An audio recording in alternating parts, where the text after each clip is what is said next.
We're visiting Honor Heights Park, and joining me is Mark Wilkerson, Director of Parks for the City of Muskogee. Well, Mark, I'm so happy to be here to view this brand new addition. We're glad to the you're garden. here. We're so happy that you're here to show this off a little bit. Now tell us, this just opened a couple months ago. Yes, we opened Azalea Time, the 1st of April, to the public. The new facility includes the gardens and the butterfly house.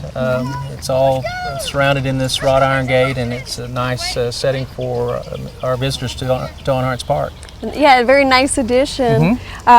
We're kind of standing next to the large event space. Lawn. You know, the design was intended to have this large event lawn so that we could have special events, we could have private events, we could have a wedding perhaps, or a corporate event.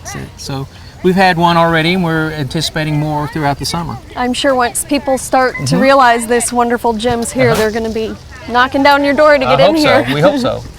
Now over here we have our display gardens. Let's go take a look at some of these. Sure. This is the Fannie Lou Yaffe Display Gardens.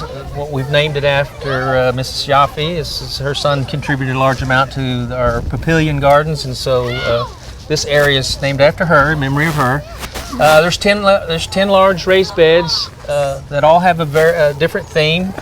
Matthew Weatherby, who's a local greenhouse operator owner, has grown a lot of these plants. He designed and created the themes, and it's kind of a fun and unusual display of plants. And each bed is very unique, the little themes, and those can change out from one year to the next.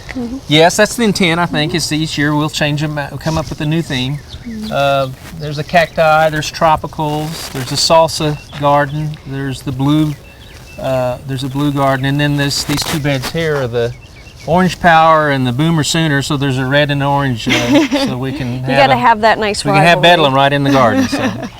And the master gardeners here in Muskogee County help out with planting and maintaining. Well, it's been a huge effort to both raise the funds and to create a vision and a plan of what we needed, and then actually implement it. So our Master Gardeners program just reactivated this year, and we had over 30 Master Gardeners go through the program this year, many of whom came out here and helped with the gardens. The display gardens in particular were planted by Master Gardeners and Friends of Honor Heights Park members. It's wonderful to have that support from the Yes, and we community. hope it's going to be a continuation from here on. So. Well, the highlight of the Papillion, which I caught on as a nice play on the word papilio, a type of butterfly, and pavilion. We have the butterfly house, and I think we should definitely go take a look. I think that's the main attraction. Let's go take a look.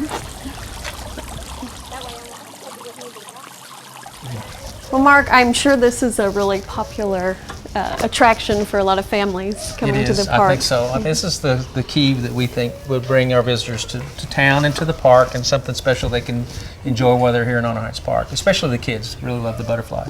They like to be able to see, get up close and see them in a nice facility. Now you start with chrysalis. Yes. A lot of people call them the cocoons, but a little bit different. And Pulpa. We will purchase the chrysalis from suppliers, primarily in Florida and Texas. They'll supply us various species, and we put them in this chrysalis house. And they will, if you're lucky when you're here, you'll get to see chrysalis hatch, and the butterfly will emerge. And daily we will release them out of this cage into the house. It's a lot of fun for kids to get to see what the chrysalis looks like, and then if you look up hopefully close, there's some signage up there that shows you can actually depict which chrysalis you're looking at.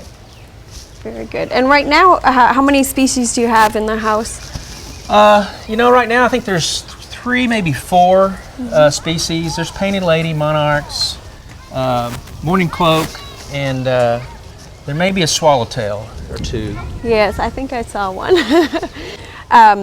You have a lot of flowering plants coming in, provide nectar and some opportunities for people to get up close and see the butterflies feeding.